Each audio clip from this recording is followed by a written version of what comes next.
He was finishing a routine patrol on a frozen Montana road when he heard a cry no one was meant to hear. Behind a rusted fence in a snow-covered yard, a puppy lay trembling, burned by boiling water, left in silence. The owner called it an accident. She thought that was the end. She thought no one would come. She thought she was still in control. But that night, a police officer chose compassion over procedure. And the life he saved would one day repay that mercy in the most unimaginable way. Before we begin this heartbreaking true story, tell us where you're watching from. And if you believe God sometimes sends angels on 4 paws, subscribe. This story may restore your faith. Snow fell thick and heavy over a small Montana town, softening every sound and burying every mistake. The cold did not rush. It lingered patient and unforgiving, turning backyards into silent places where suffering could disappear unnoticed. The neighborhood sat far from the highway, a cluster of aging wooden houses crouched beneath winter's weight. Porch lights glowed dimly through swirling snow fences, creaked in the wind, and most windows were dark families already asleep, trusting the night to pass quietly. At the far end of the street, a single patrol truck moved slowly, its headlights cutting pale tunnels through the snowfall. Inside the truck sat Ethan Miller. Ethan was 34, tall and broad-shouldered, built with the quiet solidity of someone who carried responsibility the way others carried habits. His face was angular, weathered more by long nights than age. A permanent shadow of dark stubble framed his jaw, and faint lines etched themselves beside his eyes, marks left by years of vigilance rather than laughter. His hair was cropped short, regulation neat, though a few strands had begun to turn gray at the temples. He rarely noticed. He rarely noticed himself at all. On duty, Ethan was known for his calm, not warmth calm. He spoke little, observed much, and had earned a reputation for arriving before situations turned irreversible. Among his colleagues, some said he was distant. Others said he was reliable in ways that mattered. Few knew what had reshaped him. Years earlier, winter had taken something from Ethan: a brother, a phone call in the middle of the night, a road slick with ice. Since then, he had learned to move through the world with restraint, as if any sudden motion might break something else that could not be fixed. Tonight was supposed to be routine. The clock on the dashboard read 11:42 p.m. Snow tapped softly against the windshield as Ethan guided the truck down the narrow street, eyes scanning for movement, hands loose on the wheel. He had no call, no dispatch, just another pass through another quiet neighborhood. Then he heard it. At first he thought it was nothing, wind threading itself through broken boards or snow sliding off a roof. Montana winters were full of false sounds. But then it came again, a noise so thin it barely existed, not loud enough to demand attention, not strong enough to survive on its own. A sound like breath breaking. Ethan eased off the accelerator. The truck rolled forward a few more feet before he brought it to a stop. The engine idled, humming low beneath the falling snow. He sat still, listening, breath held unconsciously. Silence. He frowned, fingers tightening slightly against the steering wheel. Then there it was again, a whimper, short, fragile, cut off too quickly, as if whoever or whatever had made it had learned that sound was dangerous. Ethan reached for the window control and rolled the glass down. Cold rushed in immediately, sharp enough to sting his knuckles. Snowflakes brushed his cheek. The sound came once more, from behind a fence. Ethan opened the door and stepped out into the night. His boots hit the ground with a muted crunch, the snow already packed firm by earlier traffic. He adjusted his jacket against the cold and scanned the yards lining the street. Most were undisturbed, neatly shoveled paths, locked gates, no movement. Then he saw it. A fence leaning inward, boards warped and uneven, patched together with mismatched nails and old wire. The gate hung crooked, barely closed, its latch rusted and misaligned. Beyond it lay a backyard swallowed by shadow. Ethan approached slowly. Each step felt deliberate, not from fear, but from habit. Years on the job had taught him that rushing often made things worse. He stopped a few feet from the fence, eyes adjusting to the darkness. That's when the sound stopped. The whimper vanished, as if it had never existed. The sudden quiet tightened something in Ethan's chest. He had learned to trust moments like this, the way silence could mean compliance or exhaustion or something far more troubling. He leaned forward slightly, peering through the slats of the fence. At first, he saw only snow. Then something shifted, low to the ground, small. Ethan's breath caught. A shape lay pressed into the frozen earth, half hidden by shadow and drifting flakes. It did not move at first. It did not bark. It did not growl. It simply existed still and watching. Ethan took another step closer. The shape lifted its head. Moonlight slipped through the clouds just enough to catch the outline of a small animal, too thin, too rigid. The fur along its back looked dark, not with dirt, but with something wet that reflected light in a way fur should not. Ethan felt his stomach drop. The animal's eyes were wide, reflecting faint silver in the dark. They did not plead. They did not threaten. They waited. A memory surfaced uninvited, the look in his brother's eyes in the hospital room, somewhere between fear and acceptance, as if bracing for something unavoidable. Ethan swallowed. He crouched slightly, careful not to loom. His voice when he spoke was low and steady. "Hey," he murmured. "It's okay." The animal flinched. Its body tightened, curling inward instinctively, as though expecting pain to follow sound. A faint tremor rippled through its frame. Ethan didn't move closer. He let the silent stretch snow settling around them both. Up close he could see more now. The animal was a puppy no more than a few months old, long legs that hadn't grown into themselves yet, ears uneven, one folding at the tip, as if it had never learned where it belonged. Its fur was clumped and matted along the spine, the skin beneath raw enough to glisten faintly. Steam rose weakly from its body, barely visible in the cold. Ethan's jaw tightened. Behind him the wind shifted. Snow whispered against the fence. Somewhere far off, a train horn echoed once and faded. The puppy did not move. It watched Ethan with the stillness of something that had learned survival meant endurance, not escape. Ethan stepped closer to the gate. The hinges creaked softly under the weight of snow. That was when he noticed his own hand trembling, not from the cold, but from the effort it took to remain controlled. He had seen cruelty before. Neglect, abandonment. Things that stayed with you longer than reports ever could. But something about the way the puppy had gone silent, about the way it waited, felt different. Ethan reached out. His fingers closed around the cold metal of the gate. Snow dusted his knuckles. The latch resisted slightly under his grip. Behind the fence, the puppy held its breath. Ethan paused.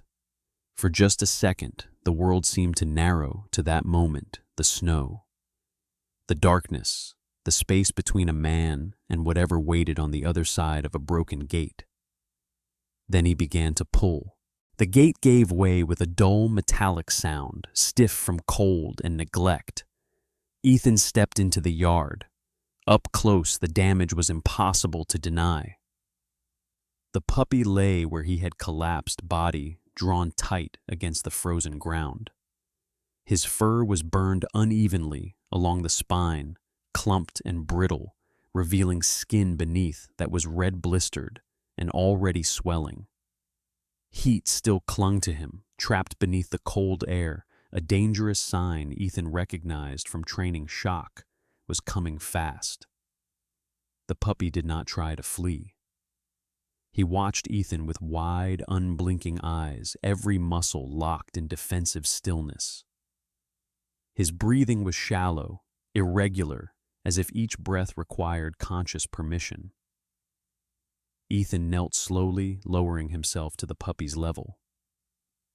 "I won't hurt you," he said, voice steady, stripped of authority. The puppy flinched anyway. Behind him, the porch light snapped on. "What do you think you're doing?" The voice was sharp, controlled, practiced. Ethan turned. The woman standing on the porch was Marilyn Cross. She appeared to be in her late 30s, tall and narrow-shouldered, with posture that suggested restraint rather than strength. Her hair was a pale, brittle blonde, pulled into a tight ponytail, not a strand out of place despite the cold. Her skin was unnaturally smooth, almost waxen under the porch light, and her eyes, pale blue and unblinking, held the kind of calm that did not soften under pressure. She wore a long wool coat belted neatly at the waist, clean boots, gloves tucked into one pocket. She looked organized, intentional. Marilyn descended the steps slowly, each movement precise. "That animal is mine," she said. "You don't have permission to be back there." Ethan rose to his feet, but did not step away from the puppy. "I heard an animal in distress," he replied. "I needed to check." Marilyn's gaze flicked to the ground, then back to Ethan's face. Her expression did not change. "He knocked over a pot," she said evenly. "Boiling water. Accidents happen." The puppy shuddered when she spoke, not at the sound of her voice, but at its familiarity. Ethan noticed. "Accidents don't cause burns like this," he said. Marilyn's lips pressed together. "Are you a veterinarian now, officer?" The sarcasm was mild, controlled. She was not panicking. She was assessing. Ethan felt the weight of the moment settle around him. Property laws, jurisdiction, the careful lines he was trained not to cross. He looked down again. The puppy's front leg twitched a tremor he could not control. His body temperature was rising even as the night froze around them. Pain had stripped him of sound of resistance. What remained was endurance. Ethan crouched and removed his gloves.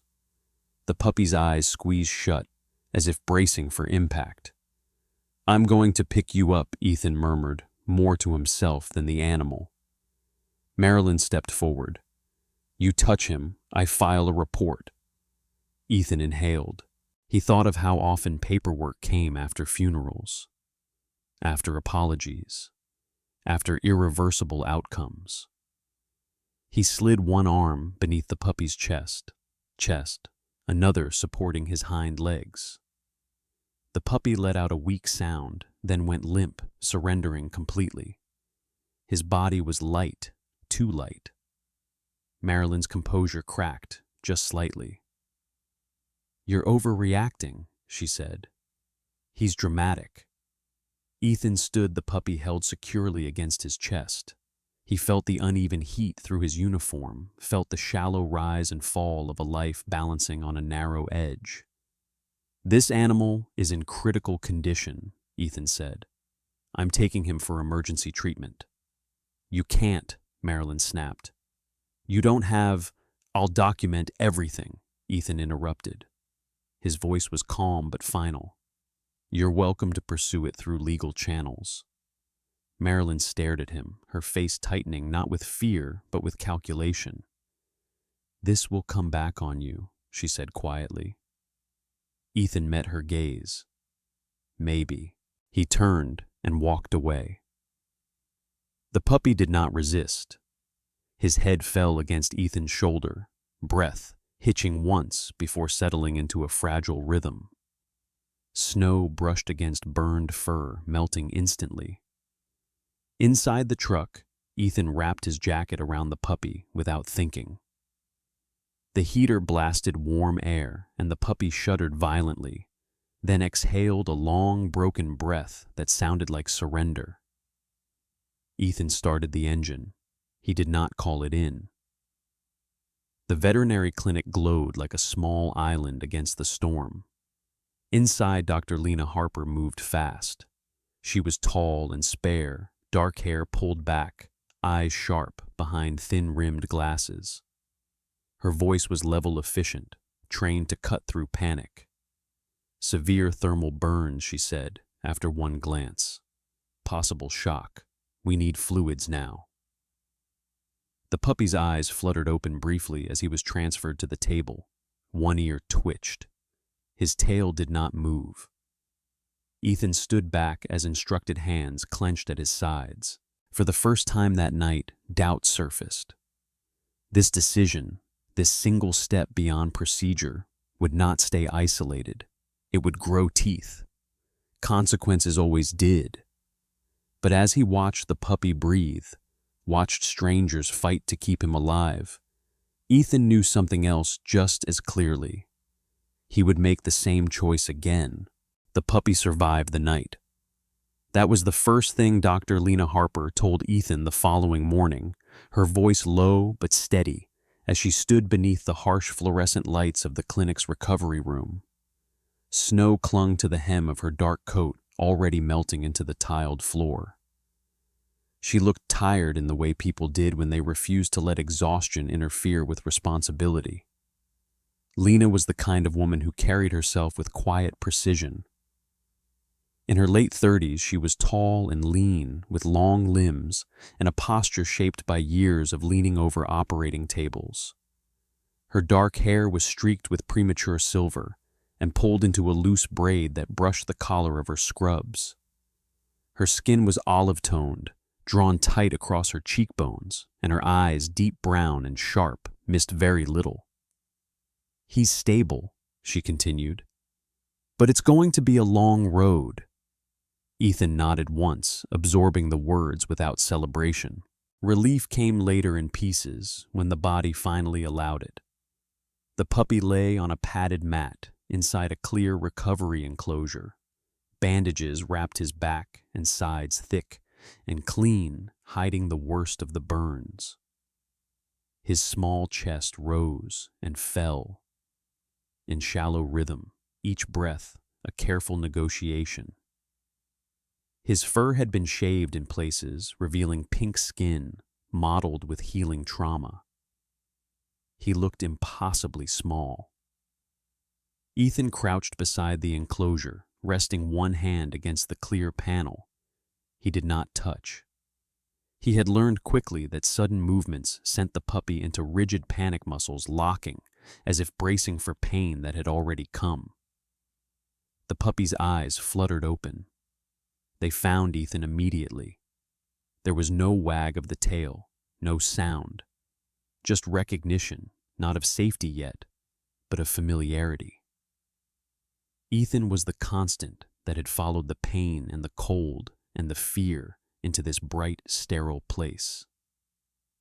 "That's a good sign," Lena said quietly. "He's orienting." Ethan exhaled, a breath he hadn't realized he was holding. The clinic became part of his routine after that. Every shift ended the same way. Ethan parked outside the low brick building, snow crunching beneath his boots, and walked inside with the kind of purpose that had nothing to do with orders.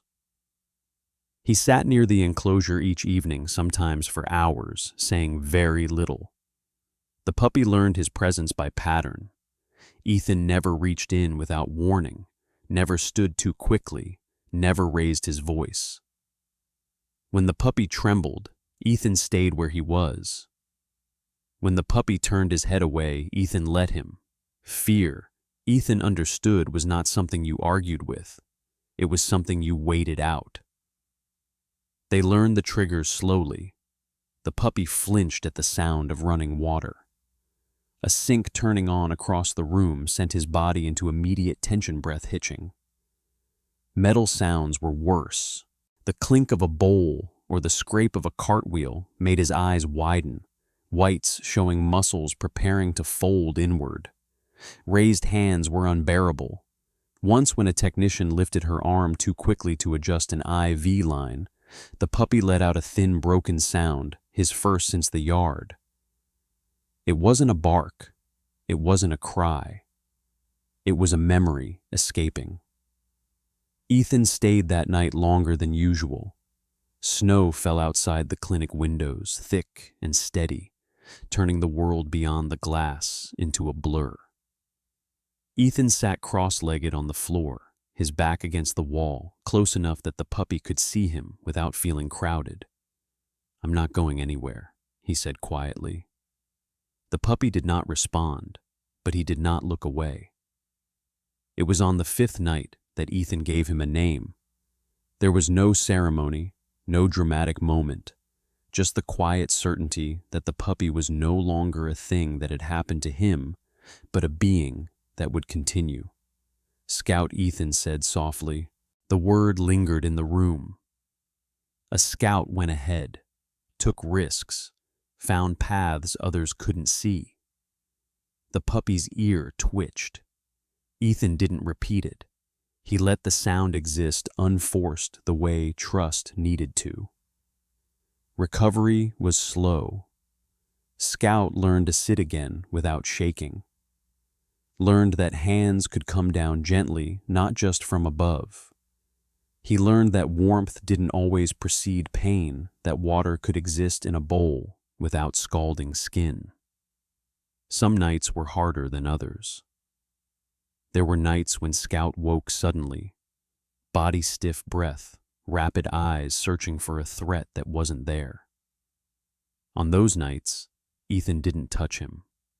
He simply sat close, speaking in low, even tones about nothing at all, about the weather, about the road conditions, about the way snow sounded different when it fell on pine needles instead of pavement. Ethan found himself talking more than he ever had. Maybe because Scout didn't interrupt, didn't judge, didn't expect explanations. Weeks passed. The bandages thinned. Fur began to grow back in uneven patches, lighter in color where scars formed beneath. Scout was still thin, but strength crept back into his limbs. His movements became less hesitant curiosity, beginning to edge out fear. One evening, as Ethan reached to set a blanket down near the enclosure, Scout did something new. He leaned forward, just a fraction, enough that his nose brushed Ethan's knuckles. The contact lasted less than a second, but it landed like a promise. Ethan froze, afraid to ruin it. Scout pulled back, watching closely for consequences. None came. Ethan swallowed hard, throat tight. That night, when Ethan finally stood to leave, Scout followed him with his eyes until the door closed. He did not cry. He did not panic. He waited. Something fragile had taken root between them. Not loyalty, not love, but the possibility of both. And for the first time since the night in the snow, Scout slept without flinching. Spring never truly arrived in northern Montana.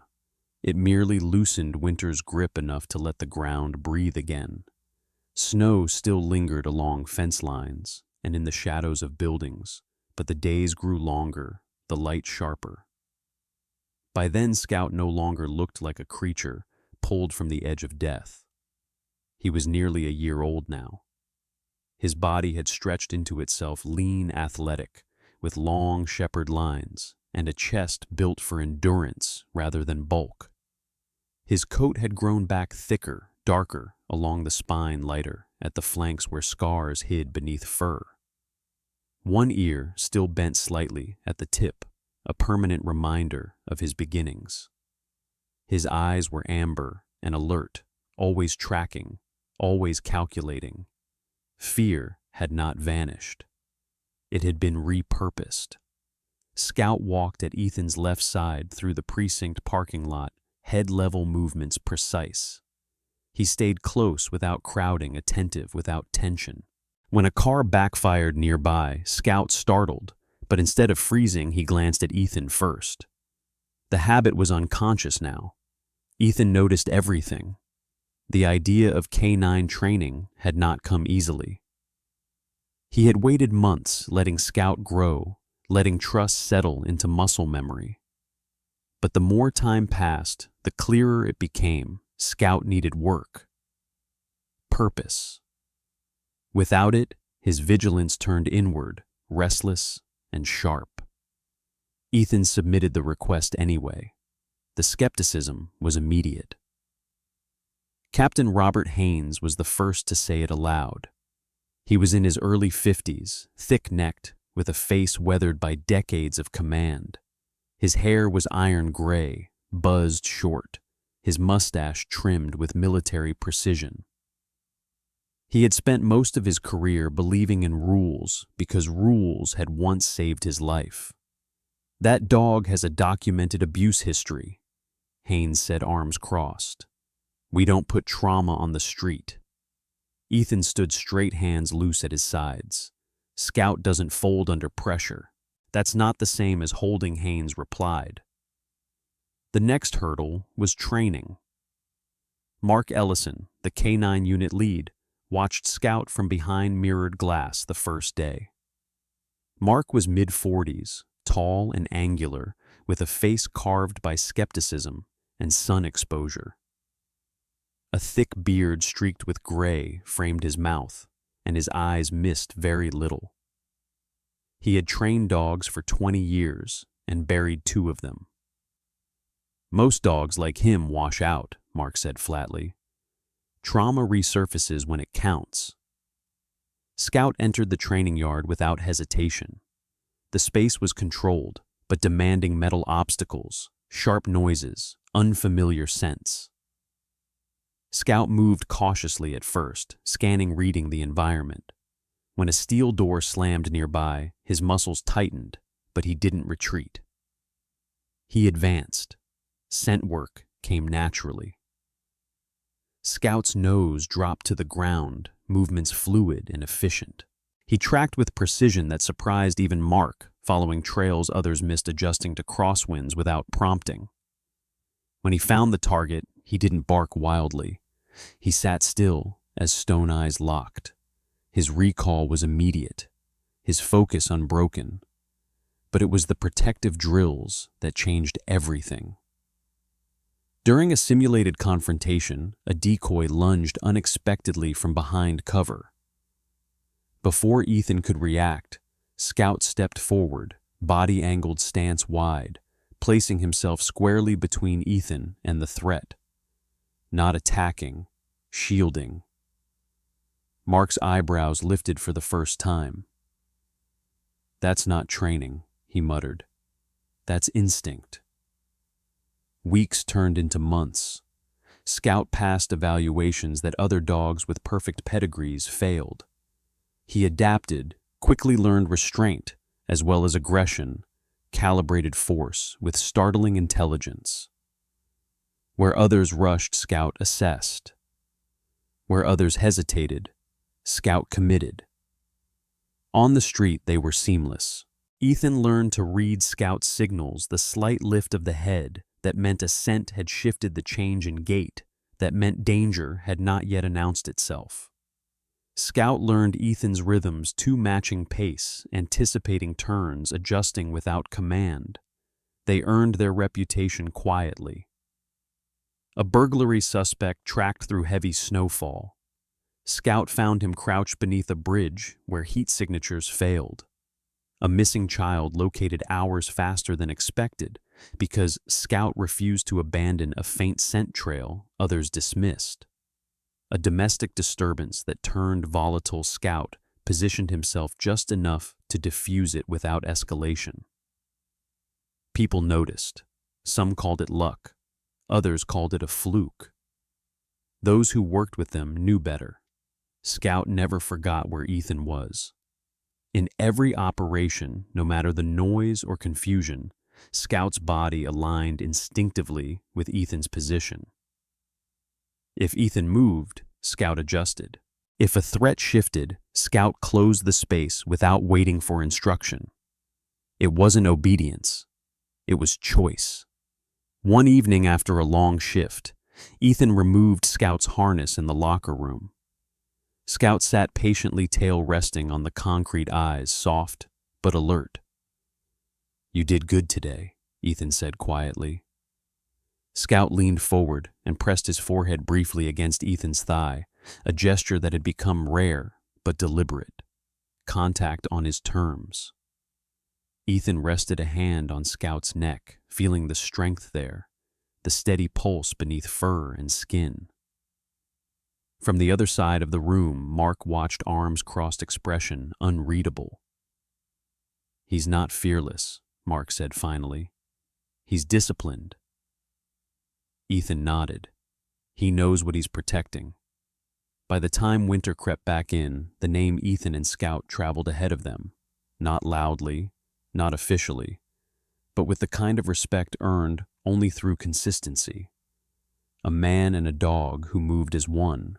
The call came just after dusk, when daylight bled out of the mountains and the storm settled in with intent. Snow fell sideways now, thick enough to swallow headlights and turn distance into guesswork. The radio crackled with clipped updates, an armed crew moving stolen weapons through an abandoned industrial corridor outside town. No civilians, no power, no easy angles. Ethan tightened his grip on the wheel. Scout sat upright in the passenger seat, harness secured posture, calm but alert. His ears tracked the radio's static amber eyes flicking between the windshield and Ethan's hands. He was 2 years old now, fully grown, lean and hardened by work. Scars hid beneath fur along his back, pale against dark coat reminders that had never dulled his focus. They rolled to a stop behind a line of darkened vehicles. The warehouse loomed ahead, a long rectangle of corrugated steel, half buried by drifts. Wind knifed through broken windows, carrying the smell of rust oil and something else human recent.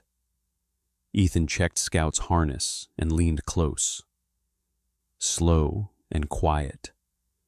Scout's tail stilled. 2 officers joined them at the edge of the lot.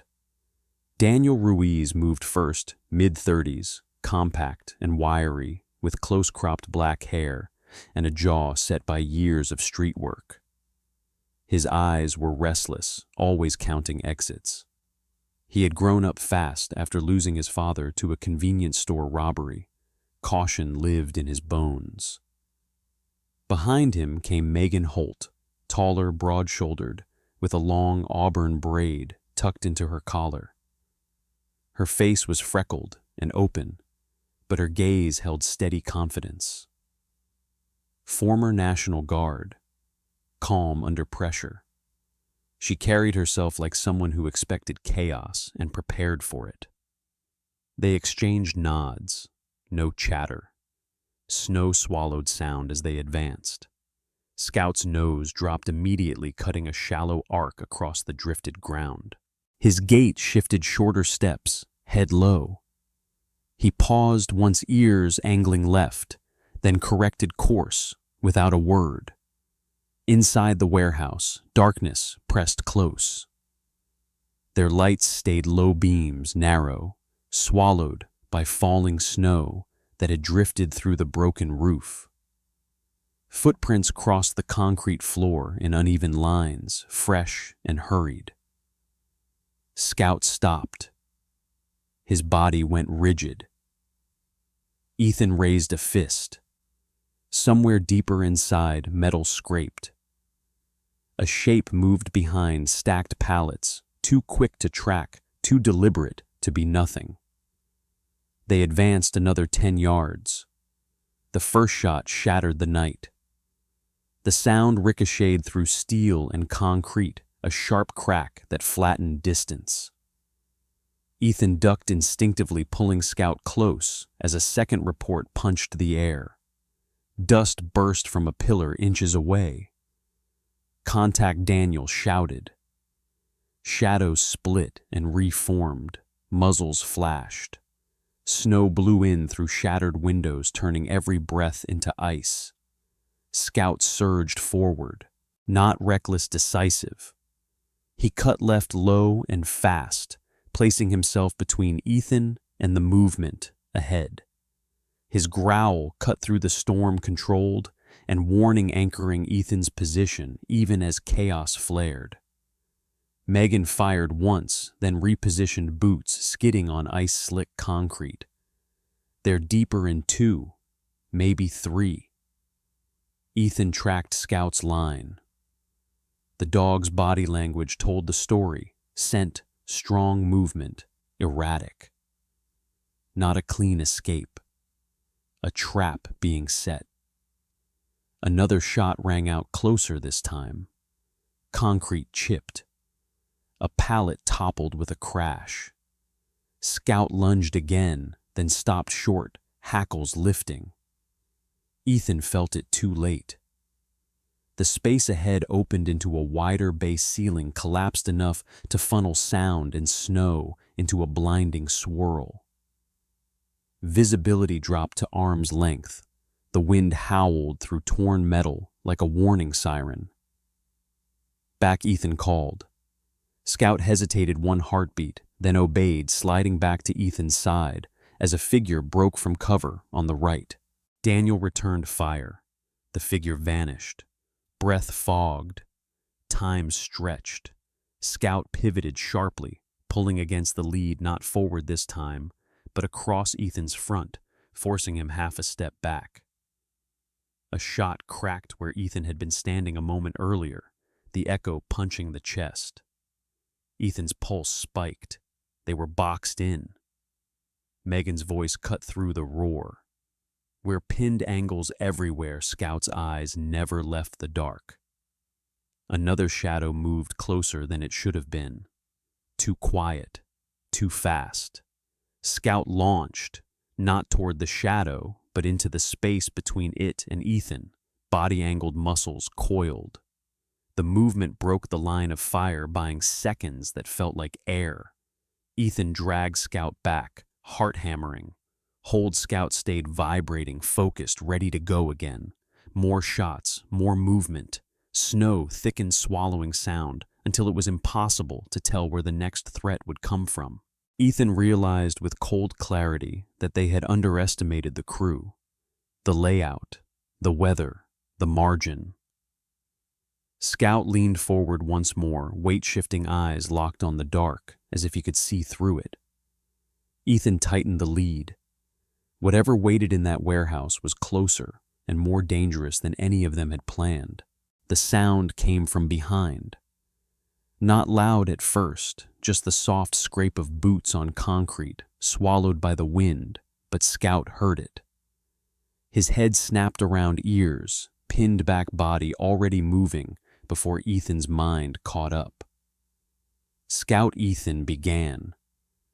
The shot exploded in the darkness. Time fractured. Scout lunged, not forward this time, but sideways into the narrow space between Ethan's back and the shadow that had risen behind them. His body hit Ethan's legs hard enough to knock him off balance. The impact shoved Ethan forward as the gun discharged again. Ethan felt the heat of the moment pass where his chest had been. He hit the ground, rolled, came up on one knee, with his weapon raised. "Police, drop it." The suspect froze for half a second too long.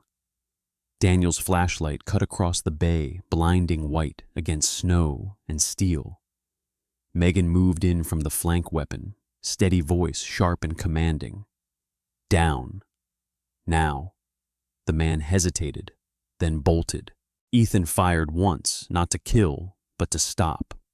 The bullet took the suspect in the leg, dropping him hard onto the concrete. Megan was on him in seconds, cuffs snapping closed. Daniel kicked the weapon away, breath coming fast. "Suspect secured," Megan shouted. The words echoed and fell away. Ethan didn't hear them. He was already turning back.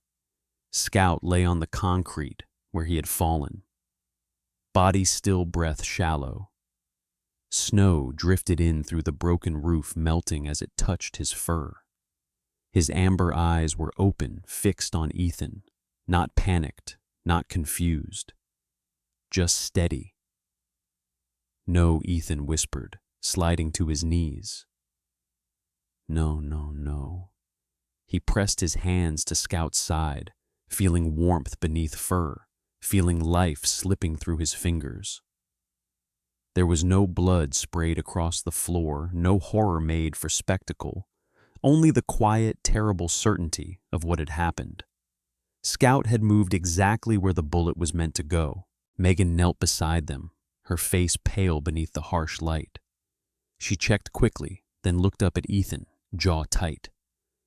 "I'm sorry." Ethan shook his head, a reflexive denial. "Stay with me," he murmured, voice breaking. "You hear me. Stay." Scout's breathing slowed. His body relaxed, not in fear, but in release. Ethan leaned closer, pressing his forehead against Scout's. Snow melted on his cheeks, indistinguishable from tears. "You did good," Ethan whispered. "You did so good." Scout's tail moved once, a small, deliberate thump against the concrete. Then nothing. The storm continued indifferent. The funeral took place 3 days later. Snow fell gently this time, thick and quiet, covering the world in white. The cemetery was small, tucked against a stand of pine trees that bent and whispered in the wind. Officers stood in formation, breath fogging the air, uniforms dark against the snow. The casket was small, polished wood carried with careful hands. An American flag was folded with precision, and laid across it, the stars bright against the muted light of the overcast sky. Scout's badge rested on top metal, catching what little sun there was. Ethan stood at the front shoulders, squared face carved from stone. His beard had grown uneven in the days since the warehouse, his eyes hollowed by sleepless nights. He wore his dress uniform because it felt wrong not to. Captain Haynes spoke briefly about service, about sacrifice, about a K-9 who saved lives. His voice wavered only once. Mark Ellison stood a step behind Ethan, hat pressed to his chest. He said nothing. He didn't need to. When the flag was folded, Megan stepped forward. She was out of uniform now, auburn hair, loose freckles stark against her pale skin. She held the triangle carefully before kneeling and offering it to Ethan. "For your partner," she said quietly. Ethan took it with shaking hands. The final call came over the radio voice, steady words practiced. "K-9 Scout, end of watch." Silence followed. Then one officer, then another lifted a hand in salute. Snow gathered on the casket as it was lowered into the ground. Ethan didn't move until it was over. Years passed. The town changed. New buildings rose where the warehouse had stood. Names rotated through the precinct. Ethan stayed. He never took another K-9. Some offered. Some insisted he should. He declined every time, not with anger, not with grief, but with certainty. What he had with Scout was not something he could repeat. He kept the folded flag in a wooden case on the mantel. Scout's collar hung beside it, worn leather, softened by time. Every winter, when the first snow fell, Ethan paused. He would stand by the window watching the world quiet itself, remembering a puppy once burned by boiling water, left to die in the cold, who chose when it mattered most to step into the path of a bullet meant for someone else. Scout had been given a second life, and he had used it to give Ethan back his. Sometimes miracles don't arrive with thunder or light from the sky. Sometimes they come quietly, on four paws, with a wounded past and a heart willing to stand between danger and the one it loves. Scout was not saved by accident. He was saved so he could become an answer to a prayer, one spoken not with words, but with action. In moments where humans fail, God often sends protection in unexpected forms. A dog, a choice, a single act of courage that changes everything. In our daily lives, we may never face bullets or blizzards, but we all face moments where we are called to protect, to stand up to love without guarantee. And just like Scout, we are not defined by what was done to us, but by what we choose to do with the life we're given. If this story touched your heart, let it be a reminder. You may be someone else's miracle, and someone you least expect may be yours. May God place His hand over your home. May He protect those you love, seen and unseen. May He give you the courage to act when it matters most. If you believe in guardian angels, sometimes sent with fur instead of wings, please share this story, leave a comment below, and subscribe to the channel so we can continue telling stories that restore faith, hope, and humanity.